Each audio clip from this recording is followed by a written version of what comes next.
Hello, good morning everyone and everybody welcome is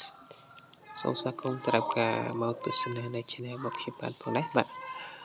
អូខេបាទនេះគឺខ្ញុំចង់បង្ហាញទាក់ទងសកម្មភាពបាទពេលព្រឹកព្រលឹមនៃការសម្អាតនៅក្នុងទីធ្លានៅក្នុងខាងក្រៅផ្ទះនិងក្នុងទ្រុងរបស់ខ្ញុំបាទបន្តផងដែរបាទហើយតែនេះគឺជាសកម្មភាពផ្ទាល់បាទនៅពេលព្រឹកព្រលឹមរបស់ខ្ញុំបាទផ្ទាល់បាទ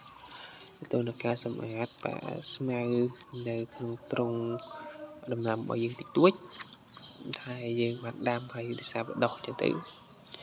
យើងបានដកវាចេញដើម្បីឲ្យវាស្លាស់ហើយយើងធ្វើការដាំដោយសារតែនេះចូលរដូវចិត្តចូលរដូវប្រាំងហើយបាទចឹងទៅយើងដកវាទៅយើងដាំមកកាលមុននេះដូចខ្ញុំបានបង្ហាញជាក់ស្ដែងកាលមុនចឹងបាទកាលមុនដោយសារខ្ញុំមិនសូវបានដាំដោយសារតកតងតែនឹងខែវស្សាដោយសារដីនៅក្រៅផ្ទះខ្ញុំនេះវាទំនាបចឹងហើយការដាំគឺពិបាកធ្វើទៅពេលយើងដាំបានហើយវាចាប់ផ្ដើមមកលួយបាទដូចឃើញស្រាប់ហើយនៅក្នុងវីដេអូនេះវាច្រើនមានតែដើមល្ហុងបាទហើយនឹងដើមម្ទេសហើយនឹងដើមសណ្ដែកដែលខ្ញុំដាំនៅខែវស្សាបានតែរបស់ខ្លះខ្ញុំដាំមិនកើតទេមិនដឹងថាមកពីដីនឹងមកពីស្អីទេពេលខ្ញុំដាំហើយដូចពេញប៉ោះដីខ្ញុំដាំលួយខ្តែកខ្ញុំដឹងមិនដែរបាទវាជាសកម្មភាពផ្ទាល់នៃការជំរះបាទមានប្រើដៃផងបាទយើងដកដោយដៃផ្ទាល់ណាមិនប្រើដៃប្រៃទេបាទមានប្រើដៃស្អីផ្សេងណាបាទកុំយល់ច្រឡំបាទខ្ញុំប្រើដៃខ្ញុំដកស្មៅណាបាទអញ្ចឹងបាទហើយចប់ទៀតខ្លះដករិញដាក់ចប់បដ ாய் ទៅឲ្យលឿនតិចបាទពេលឡាវាយូរពេកដាក់ចប់ជ្រះទៅហើយយើងយកចប់កាប់ណាមិនចប់ជីកក្បាលតែចប់ជីកវាយូរយើងចប់កាប់បដ ாய் មុនបាទហើយពេលនេះយើងជ្រះហើយបាទយើងយកអានោះបាទអានោះឬហៅរនាស់មកកៅវាមានមកកោះណាច្រឡំកោះឲ្យចប់យកមកកៅវាហើយយកវាបោះទៅក្រៅបាទនេះគេស្រាប់ហើយស្មៅគួរសមដែរទៅខ្ញុំដកបន្ទុំខែខ្ញុំដកម្ដងដែរ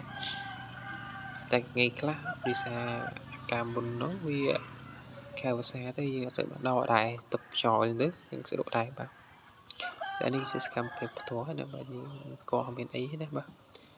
ឬទីយើងយកស្មៅមកលាស់ហើយចាំបោះចេញបាទ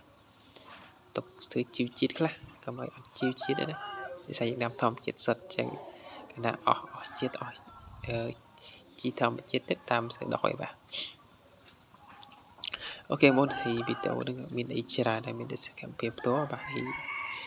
អរគុណបងប្អូនដែរដែលតែចូលមើលវីដេអូរបស់ខ្ញុំបាទហើយដែលបងដែលបានចូលមើលកុំភ្លេចបាទក្នុងការ follow ហើយនឹងការជឿជាមួយនឹង channel និងការ share ម្នាក់មួយបាទដើម្បីជាការលើកទឹកចិត្តក្នុងការធ្វើវីដេអូបាទបន្តទៀតផងដែរព្រោះទូទៅក្នុងការធ្វើក៏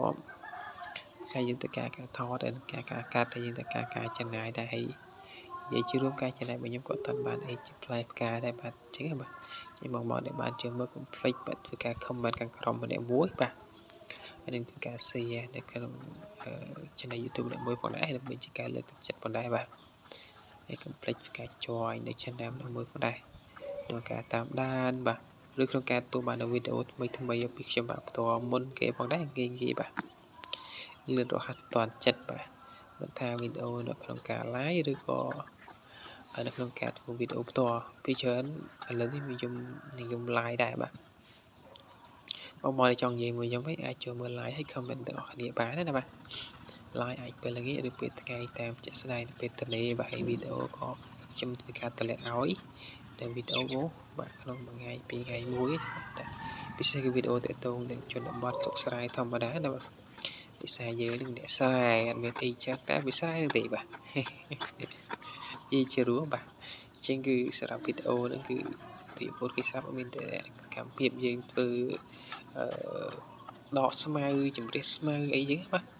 អត់មានអីច្រើនក្រៅពីនេះទេហើយសម្រាប់វីដេអូហ្នឹងក៏អត់មានអីច្រើនដែរបាទគឺមានតែប៉ុណ្្នឹងបងដែរបាទចាំជួបគ្នានៅវីដេអូក្រោយមកណាបាទហើយកុំភ្លេចចុច join នៃ channel បាទឬក៏ថាហើយយើងនិយាយថាជាវឬ follow ម្នាក់មួយណាបាទដើម្បីជាការលើកទឹកចិត្តផងដែរបាទអូខេបាទវីដេអូហ្នឹងក៏មានប៉ុណ្្នឹងផងដែរហើយជួបនៅវីដេអូក្រោយបាទអូខេបាយបាយ like សិនhere